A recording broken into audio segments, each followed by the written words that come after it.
लेकिन सत्ता में। सबसे पहले बात करते हैं उस खबर की जो देश के करोड़ों लोगों से सीधे जुड़ी हुई है। सत्ता के भी बहुत सारे ऐसे न्यूज़ मित्र होंगे जिनके पास पेट्रोल या डीजल की कार होगी और उनके मन में एथेनॉल वाले पेट्रोल को लेकर कई ज्वलनशील सवाल होंगे। वो अपनी गाड़ी को लेकर चिंतित होंगे। E20 से होने वाले नुकसान को लेकर भी आप चिंतित होंगे। आज रायपुर के उपभोक्ता आयोग की ओर से E20 से जुड़ा एक ऐसा आदेश आया जिसमें कई गंभीर सवालों का सटीक जवाब है। इस मुद्दे पर गंभीर चर्चा, गंभीर बहस के बीच आज एक बड़ा फैसला आया, जिसके बाद सरकार के दावों और सफाई पर सवाल उठने लगे हैं। आज हम इस पर चर्चा करेंगे कि एथेनॉल से कैसे एक गाड़ी खटारा बन गई। अगर आपके पास E10 गाड़ी है तो यह खबर आपको चौंका देगी। उपभोक्ता आयोग ने E20 विवाद पर पहला फैसला दिया है। वो क्या है? फ्यूल टैंक के अंदर कैसे एथेनॉल वाला भूचाल आ गया है? एक बड़ी बात यह भी है कि उपभोक्ता आयोग ने क्यों कहा ग्राहक को नई कार दीजिए। ज्वलनशील सवाल यह भी है कि एथेनॉल से गाड़ी खराब होती है या नहीं होती है।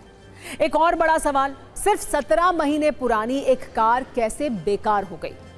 ऐसे सवालों की जड़ में है वो फैसला जो ग्राहक के हित में उपभोक्ता आयोग की तरफ से दिया गया है।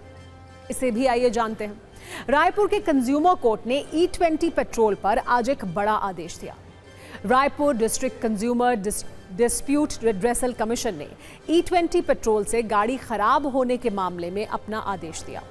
सख्त निर्देश के साथ ये कहा कि कार कंपनी को ग्राहक को नई कार देनी होगी या पूरे पैसे लौटाने होंगे।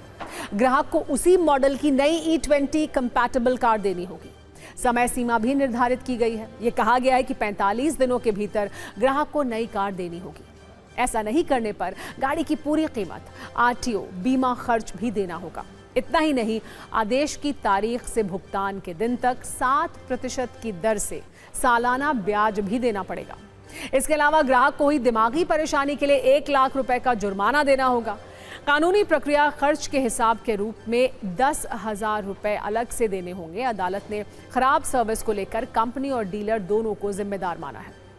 ये फैसला एक ऐसे वक्त में आया है जब सरकार और सरकार के एक्सपर्ट पैनल ये मानने को तैयार नहीं है कि E20 पेट्रोल से गाड़ियां खराब हो रही हैं। माइलेज कम होने की बात मानी जा रही है, लेकिन गाड़ी खराब होने पर आधिकारिक रूप से कोई प्रतिक्रिया नहीं आई है। ऐसे में ये फैसला एक नजीर है। आगे के वक्त में ये मील का पत्थर साबित हो सकता है। आपको इस फैसले की पूरी इनसाइड स्टोरी भी लेकिन आइए बता देते हैं। ये पूरा मामला रायपुर के जाने माने किडनी रोग विशेषज्ञ डॉक्टर प्रेमराज देवता से जुड़ा है। सिलसिलेवार ढंग से पूरी कहानी भी जान लीजिए। रायपुर के डॉक्टर ने शिकायत की थी कि जनवरी 2023 में खरीदी गई उनकी कार में पहली बार गड़बड़ी सामने आई थी।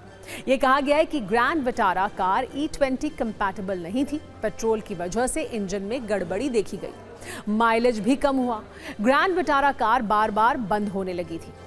इस शिकायत के बाद जांच भी की गई। लैब टेस्ट में E20 पेट्रोल फेल साबित हुआ। पेट्रोल को इंजन के लिए ठीक नहीं माना गया।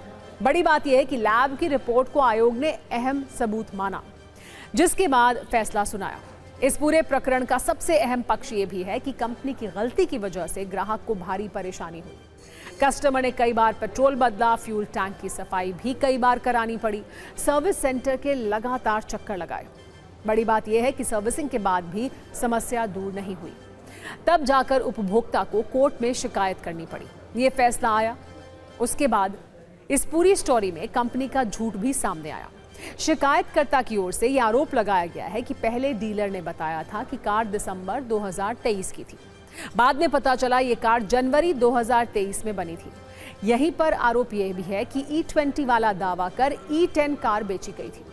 शिकायतकर्ता ने यह भी बताया कि वो प्रत्येक दिन 150 से 200 किलोमीटर तक कार से सफर करते थे। इसी वजह से हाइब्रिड कार चुनी थी।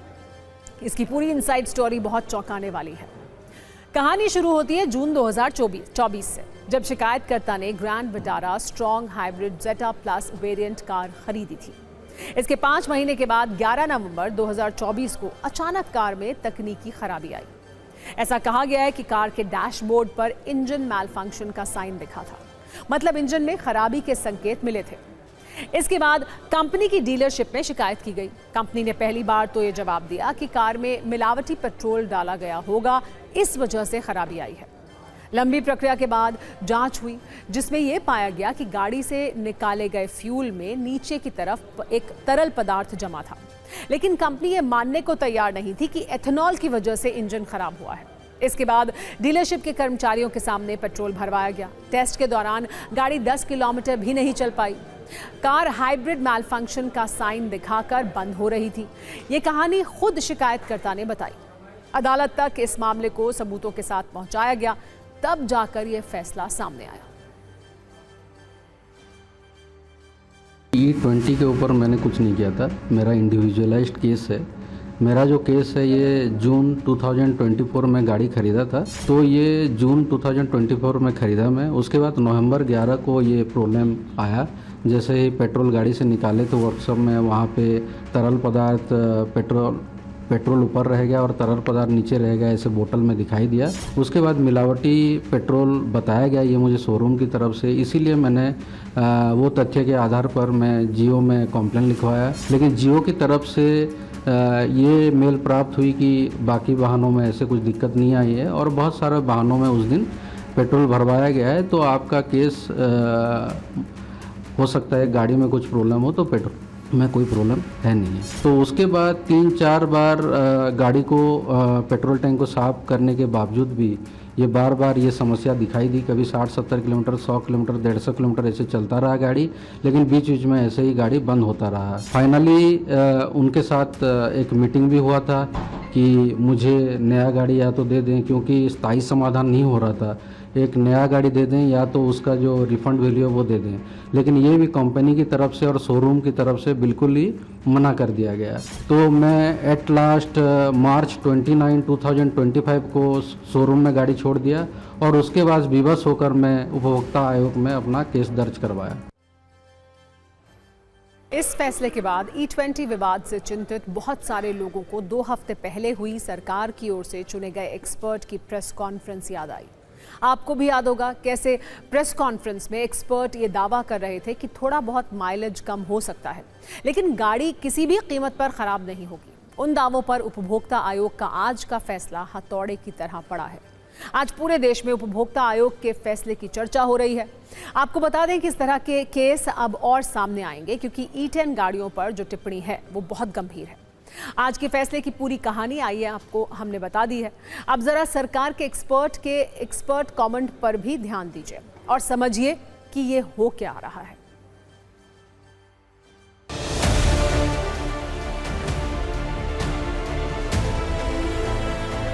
हमारे जो कस्टमर्स हैं, जिनकी गाड़ियाँ जिन्होंने हमारी गाड़ियाँ खरीदी हैं और वापस हमारे पास सर्विस के लिए आते हैं या अपनी फीडबैक देते हैं, उसमें इस तरह की कोई फीडबैक नहीं है। लास्ट फाइनेंशियल ईयर 25-26 में हमने करीब 3.25 करोड़ गाड़ियाँ सर्विस की।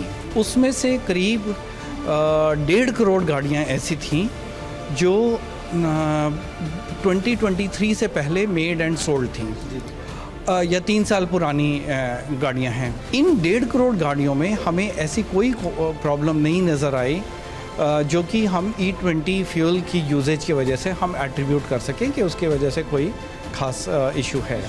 माइलेज का ये नोन फैक्ट है कि इथेनॉल में कैलोरीफिक वैल्यू थोड़ी सी कम है, लेकिन इससे कितना असर पड़ता है वो थोड़ा सा हमें आइडिया ले लेना चाहिए। अगर हम E10 से E20 की बात करें तो जो उसकी वजह से माइलेज में डिफरेंस आता है, जो कैलोरीफिक वैल्यू रिडक्शन की वजह से, वो जस्ट करीब 3, सवा 3, 3.5% के रेंज में होता है। ये भी सामने आ रहा है कि जो पेट्रोल टंकी है उसमें E20 फ्यूल की वजह से नमी आ जाती है और उस नमी की वजह से पूरी गाड़ी के जो पार्ट्स हैं वो ख़राब हो रहे हैं। क्या ये सच है या सिर्फ मिथ है? इथेनॉल हाइग्रोस्कोपिक है, थोड़ा सा मॉइस्चर अब्जॉर्ब करता है, लेकिन मारुति सुजुकी की गाड़ियों में ऐसा कोई नहीं है। चाहे हम फ्यूल टैंक की बात करें, फ्यूल सर्किट की बात करें या लास्ट में इंजन की बात करें। उपभोक्ता आयोग के फैसले पर मारुति सुजुकी ने प्रतिक्रिया दी है, जिसमें कहा गया है कि यह कार पूरी तरह से E20 ईंधन से चलने के काबिल थी और कार के मैनुअल में भी ये बात लिखी हुई है। गाड़ी से निकाले गए ईंधन की जांच में मिलावट की बात सामने आई है। कोर्ट के इस आदेश में कई जरूरी तथ्यों और सच्चाइयों को भी शामिल नहीं किया गया है। मारुति सुजुकी कानून के तहत इस आदेश को चुनौती देने के लिए ऊपरी अदालत में अपील करेगी। आपको बता दें कि E20 वाले वायरल सवालों पर सरकार ने बड़े बड़े दावे किए थे, लेकिन रायपुर के उपभोक्ता आयोग के एक फैसले ने इन दावों की धज्जियां उड़ा दी। हालांकि मारुति सुजुकी ने इस फैसले के खिलाफ ऊपरी अदालत में जाने की बात कही है, लेकिन सबसे बड़ा सवाल यह है कि उन लोगों का क्या होगा जिनके पास E10 गाड़ियां हैं। अनुमानित आंकड़े के अनुसार भारत में 12 करोड़ से ज्यादा E10 गाड़ियां मौजूद हैं। यह संख्या उन गाड़ियों की है जो वर्ष 2012 से 2023 मार्च तक की खरीदी गई हैं।